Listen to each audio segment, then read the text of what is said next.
Hello students, तो फिर आज आपके सामने हम नए लेक्चर के अंदर method of preparation of alcohols रखेंगे। तो अल्कोहल्स के मेथड ऑफ प्रिपरेशन के अंदर हमारे पास नंबर ऑफ रिएक्शंस हैं। जैसे सबसे पहले हम स्टडी कर रहे हैं बाय द हाइड्रोलिसिस ऑफ हैलोएल्केन्स और एल्काइल हैलाइड्स। देखिए, हैलोएल्केन्स को जब आप हाइड्रोलाइज करोगे in the presence of aqueous sodium hydroxide, potassium hydroxide और most silver hydroxide, then the products of form will be alcohol and साथ में हैलोजन एसिड रिलीज हो जाएगा। ठीक है, अब यहाँ पे अगर आप ध्यान देखें तो हैलोजन जो है वो हाईली इलेक्ट्रोनेगेटिव है, जिसकी वजह से वो शेड पेयर ऑफ इलेक्ट्रॉन को अपनी तरफ खींचेगा, hence result in the formation of negative ion, जिसकी वजह से उसके ऊपर नेगेटिव चार्ज आएगा। और वाटर जब टूटेगा तो वो भी H पॉजिटिव और OH नेगेटिव आयन देगा।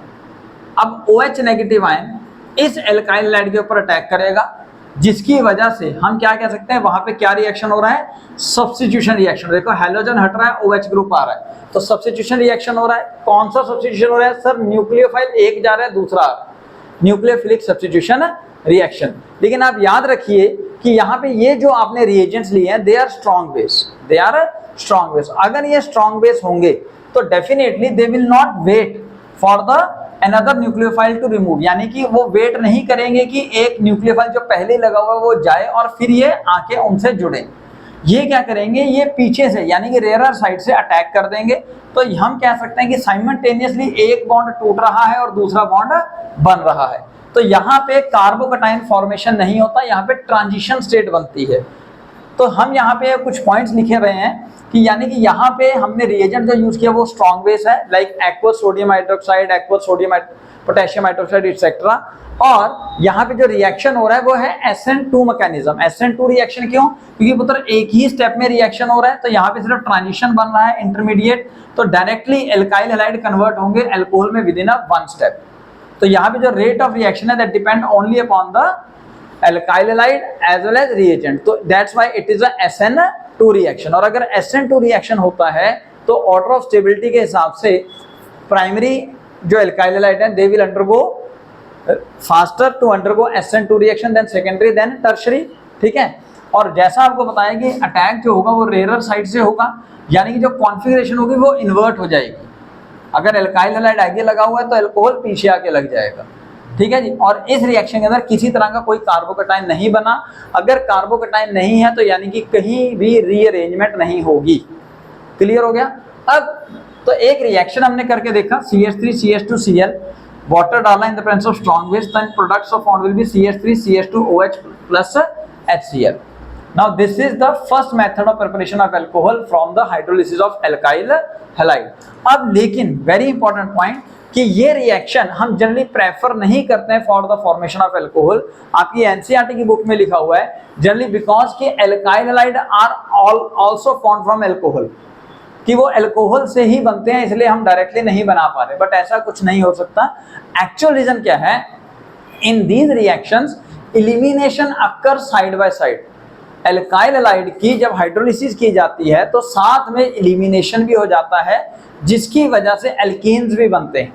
अब मेजर प्रोडक्ट कौन बनेगा वो डिपेंड करेगा।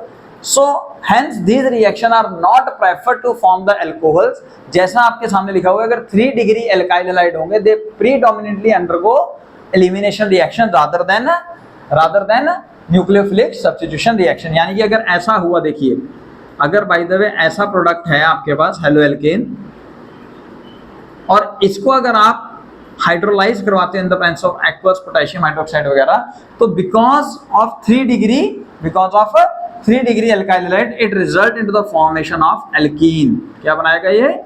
एल्कीन। यहाँ से हाइड्रोजन और एक हैलोजन निकल जाएगा तो result into the formation of alkene. So यही रीजन है कि जनरली ये रिएक्शन प्रेफर नहीं किया जाता है for the method of preparation of alcohols. इस रिएक्शन के अंदर उत्तर OH रिएक्ट करेगा with hydrogen to form H2O और पोटेशियम रिएक्ट करेगा हैलोजन के साथ टू फॉर्म KX। तो फाइनल प्रोडक्ट आपका अल्कोहल ना बनके एल्कीन बन गया। Hence this reaction as I already told you is not preferred for method of preparation of alcohols. तो second method of preparation of alcohols में हम स्टडी करेंगे फ्रॉम द एल्कीन्स।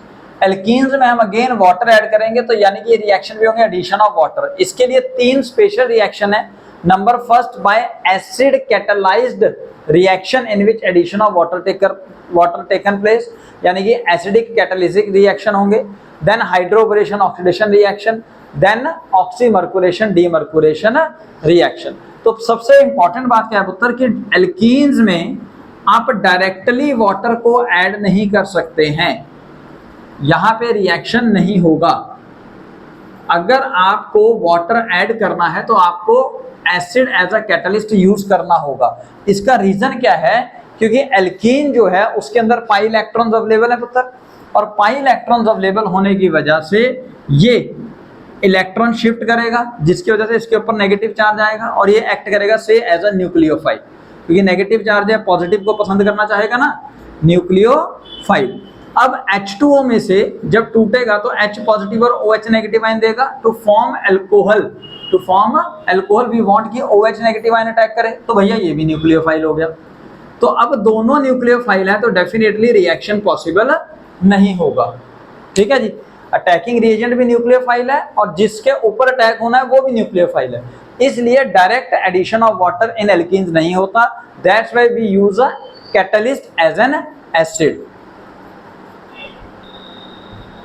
तो पुत्र हम एसिड को यूज करेंगे एज अ कैटलिस्ट। सपोज आप एक अनसिमेट्रिकल, देखिए सिमेट्रिकल एल्कीन लेंगे तो कोई इश्यू नहीं होता, क्योंकि फिर किसी को भी H पॉजिटिव और किसी को भी OH नेगेटिव आयन दें, लेकिन हम केस ले रहे हैं अनसिमेट्रिकल एल्कीन्स का। सपोज अनसिमेट्रिकल एल्कीन है, इसके अंदर आपने एडिशन ऑफ वाटर करना in the presence of acid, तो ये डिसोशिएट होके सपोज H पॉजिटिव और OH नेगेटिव आयन देगा।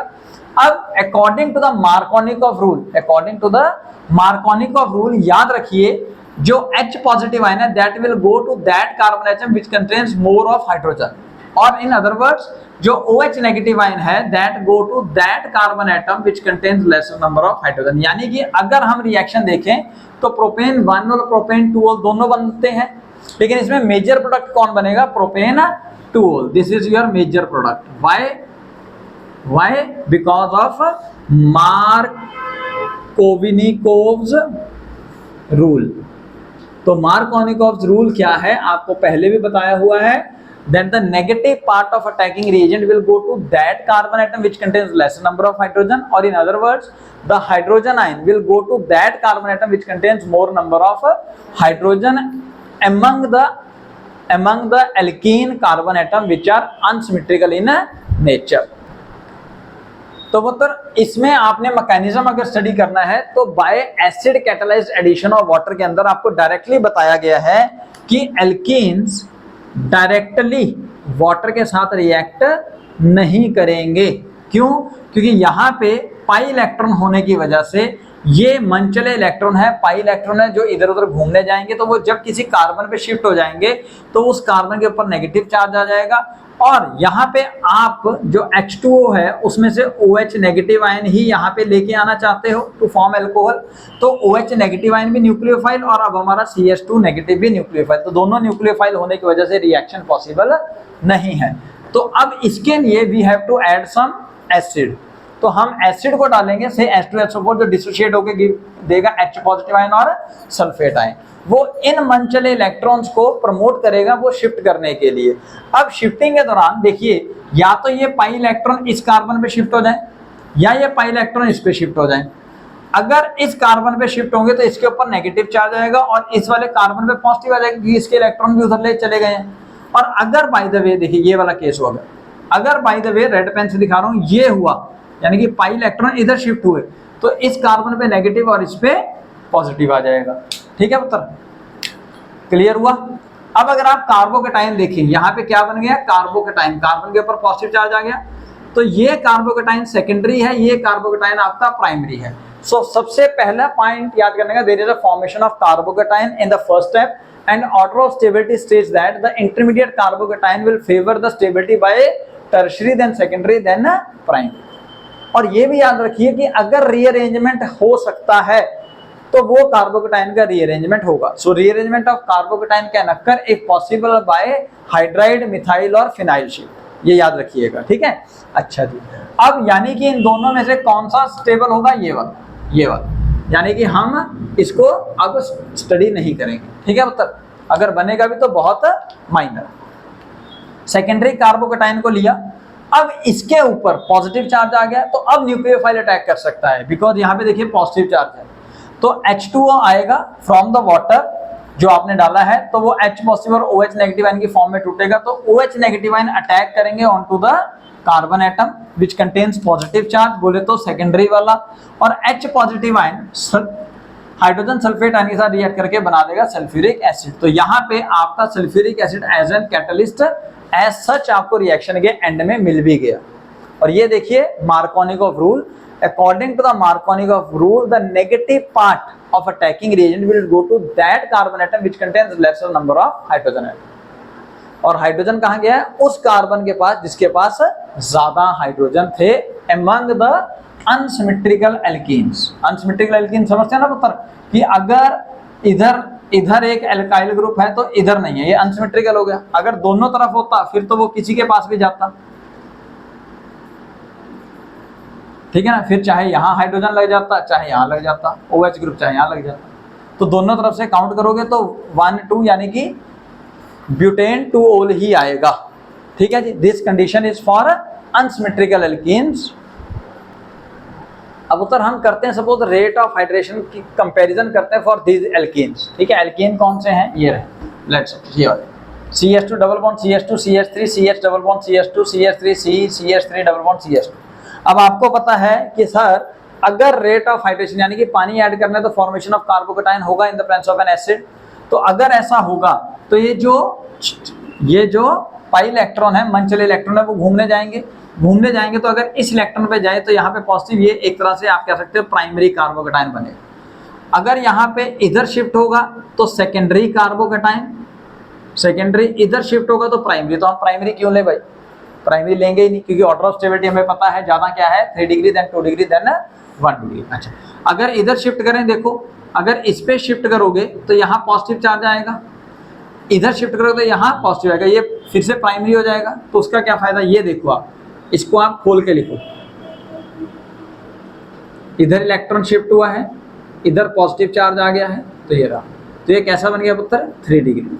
तो डेफिनेटली ये जल्दी से कार्बोकेटाइन बनेगा, ये कार्बोकेटाइन का ईज ऑफ फॉर्मेशन ज्यादा होगा, स्टेबिलिटी ज्यादा होगी, तो डेफिनेटली हमारा रेट ऑफ हाइड्रेशन भी टर्शरी में ज्यादा होगा। यानी कि इस हिसाब से 3 2 1 यानी कि रेट ऑफ हाइड्रेशन जो है वो टर्शरी कार्बोकेटाइन में सबसे ज्यादा है, फिर सेकेंडरी वाले में, फिर प्राइमरी वाले में। और अगर बाय द वे कोई ऐसा हुआ जो देखने में तो शायद प्राइमरी लगता हो, लेकिन रीअरेंजमेंट की वजह से वो सेकेंडरी या टर्शरी बनेगा, तो वो ध्यान रखिएगा। वो आपको बहुत सारे रिएक्शन करवाए भी हैं, एक मैं करके दिखाता हूँ, ठीक है जी। लेट सपोज आप पकड़ते हो मिथाइल शिफ्ट का एक केस लिया पुत्र, suppose CH3 CH CH3 CH double bond CH2। अब यहाँ पे अगर आप इलेक्ट्रॉन शिफ्ट करते हो pi electron to this carbon atom, तो ये पॉजिटिव चार्ज आ जाएगा, यानी कि सर ये हो गया हमारा सुंदर सा सेकेंडरी कार्बोकेटाइन। लेकिन मैंने कहा अगर पॉसिबल हो हाइड्राइड मिथाइल या फिनाइल शिफ्ट से और सेकेंडरी से टर्शरी कार्बोकेटाइन बनाए तो बना दो। तो यानी कि हम इस मिथाइल को अगर शिफ्ट करें on to this carbon atom और हाइड्रोजन नीचे, तो ये बन जाता है tertiary carbocation. You can see carbocation जिस पे पॉजिटिव है वो।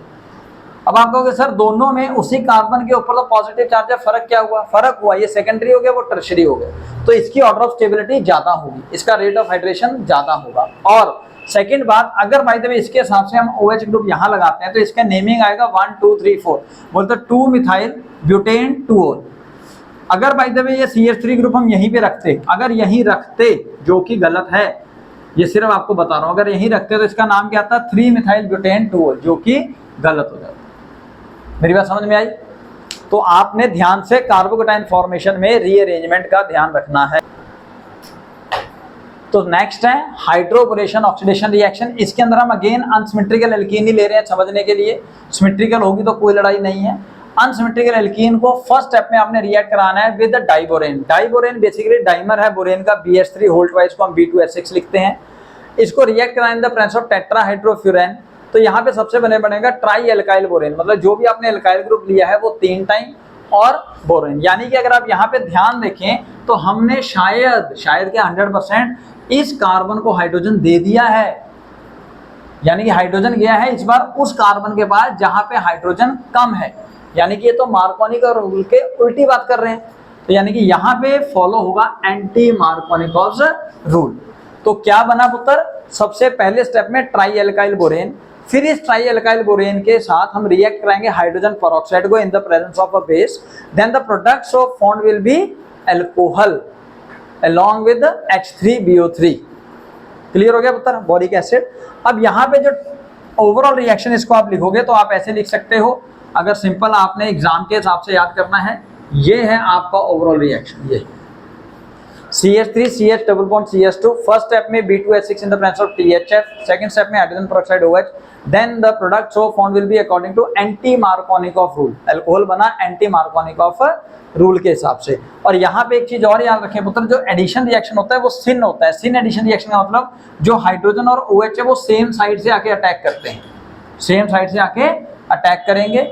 और जो रेट ऑफ रिएक्शन है that is inversely proportional to the steric interest. जितना यहाँ पे भीड़ ज्यादा होगी, जहाँ पे आपके OH ने और H ने आके लगना है, उन कार्बन्स के अराउंड जितनी भीड़ ज्यादा होगी उतना स्पीड कम हो जाएगी। यानी कि इस केस के अंदर हम कह सकते हैं primary then secondary then tertiary will favour for rate of reaction.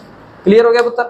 अब टेट्राहाइड्रोफ्यूरेन के बारे में भी जान लीजिए। टेट्राहाइड्रोफ्यूरेन जो है वो फ्यूरैन, ये रहा आपका फ्यूरैन, याद होगा आपको, ये है फ्यूरैन। इसमें डबल बॉन्ड आके हाइड्रोजन डाल दिए 4, and is called tetrahydrofuran. It act as a solvent and most importantly it prevent the borane to form dimer। क्योंकि अगर बोरेन ने दोबारा से डाइमर बना लिया तो वो ट्राइएल्काइल बोरेन नहीं बनाएगा, तो इसलिए बोरेन डाइमर ना बनाए, दैट्स व्हाई वी एडेड टेट्राहाइड्रोफ्यूरैन। और यहाँ पे याद रखें कि हाइड्रोजन किसने दिया सर, इन प्रोडक्ट ने दिया। बोरेन से मिलता है आपका हाइड्रोजन और OH negative ion is from hydrogen peroxide and base side.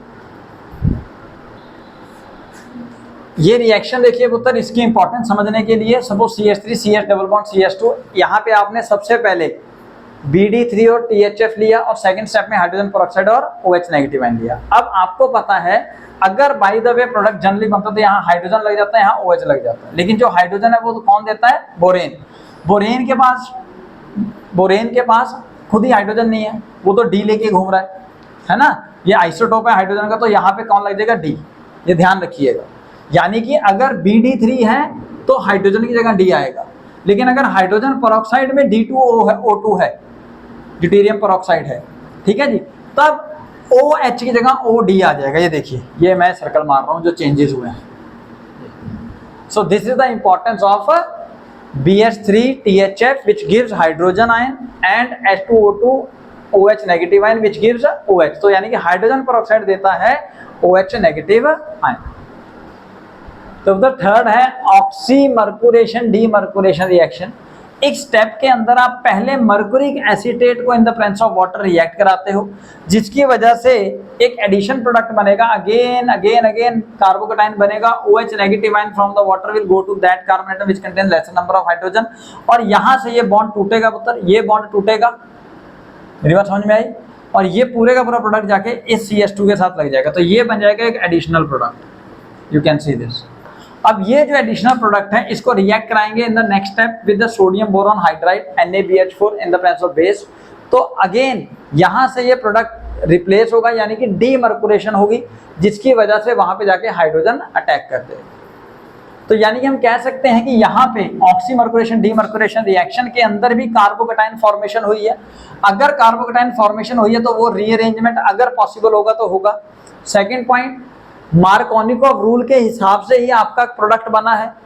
Third very important point, अगर एडिशन में आपका जो प्रोडक्ट है वो कार्बोकेटाइन फॉर्मेशन, आपको पता है कार्बोकेटाइन के अंदर जो प्रोडक्ट बनता है वो डिपेंड करेगा कि जो स्ट्रक्चर है वो कैसा है। अब कार्बोकेटाइन का स्ट्रक्चर प्लेनर होता है पुत्र, तो यहाँ पे ऊपर से भी और नीचे से भी रिएजेंट अटैक कर सकता है।